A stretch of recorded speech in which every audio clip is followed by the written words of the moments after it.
গ্রীষ্ম এলেই আকাশ থেকে নামে আগুন। রাস্তা, ঘর, মানুষের শরীর সবই যেন পুড়ে যায় রোদে। ঘাম ঝরে, গলা শুকিয়ে আসে। একটাই প্রশ্ন, এই তাপ থেকে মুক্তি কোথায়? ঠিক তখনই বাংলার মাটিতে জন্ম নেয় এক পুরনো বুদ্ধি, সহজ অথচ অসাধারণ। কাঁচা আম আগুনে পোড়ানো হয়, কালো খোসার ভেতর লুকিয়ে থাকে নরম শ্বাস। নুন, চিনি আর ঠান্ডা জলের ছোঁয়ায় তৈরি হয় আম পোড়ার শরবত।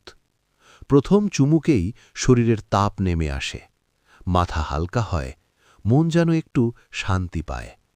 শিশু থেকে বৃদ্ধ, একই তৃপ্তি, একই হাসি।